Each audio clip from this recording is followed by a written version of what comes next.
Hello my dear friends, how are you? Welcome to my YouTube channel Arsalan Mughal education tutorial. आज हम बात करेंगे XRP के बारे में। बेसिकली XRP हमारे पास एक टेक्नोलॉजी है जो कि 2004 में इंट्रोड्यूस कराई गई थी, जिसको इंट्रोड्यूस कराया था रिपल ने।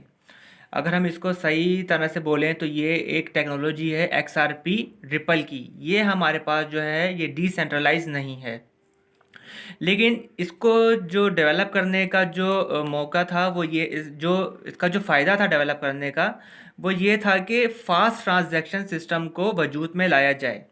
अब ये फास्ट ट्रांजैक्शन सिस्टम क्या होता है, इसको मैं यूँ समझाना चाहूँगा कि हम लोग जो एक कंट्री से दूसरे कंट्री में पैसे भेजते हैं वो हम भेजते हैं स्विफ्ट के थ्रू।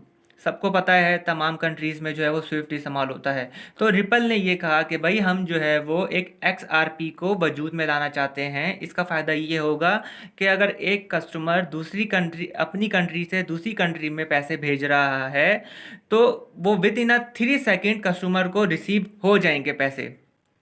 अब स्विफ्ट में क्या होता था कि भाई बाहर से किसी ने पैसे भेजे, जैसे कि मैं पाकिस्तान में हूँ, बाहर से किसी ने मुझे पैसे भेजे पाकिस्तान में, तो वो 3 से 4 दिन लग जाते थे उसको रिसीव होने में और फर्दर जो है वो वेरिफिकेशन करने में, जिससे जो हमारे कस्टमर थे वो भी जो हमारे बैंकों से वो चले जाते थे। वो कहते थे कि यार इनका तो यही काम है, ये लोग इतना लेट करते हैं पेमेंट देने में।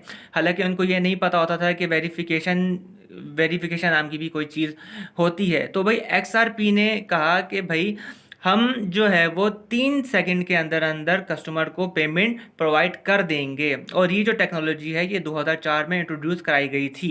अब पाकिस्तान में जो है इस पे काम हो रहा है, जिसमें फैसल बैंक जो है वो नंबर 1 पर है, जिसके अंदर जो है ये काम किया जा रहा है। रिपल को जो है वो इंट्रोड्यूस कराया जा रहा है। इसके अलावा जो है वो सिटी बैंक भी है जो अब इस तरफ आ रहा है।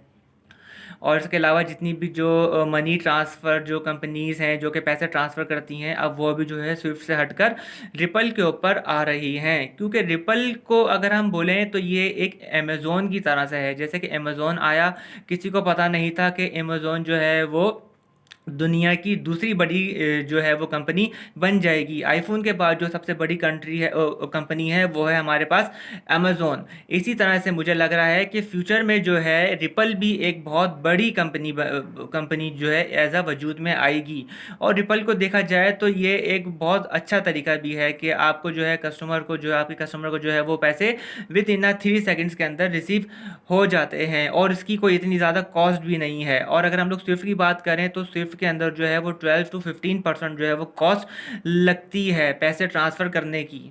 तो उम्मीद करता हूँ कि आप लोगों को ये टेक्नोलॉजी के बारे में जो मैंने रिव्यू दिया है पसंद आया होगा, और मेरी यही दुआ है कि अल्लाह करे ये हमारी कंट्री में जल्द से जल्द जो है वो इम्प्लीमेंट हो जाए। अगर आपको मेरी वीडियो अच्छी लगे तो प्लीज़ मेरे चैनल को लाइक कीजिए, सब्सक्राइब कीजिए और अपने दोस्तों के साथ शेयर कीजिए। आप लोग अरसान मुगल को दीजिए इजाज़त। अब अगले व्लॉग में आप लोग से एक नए टॉपिक के साथ जो हूँ मैं गुफ्तगू करूँगा। अल्लाह हाफिज़।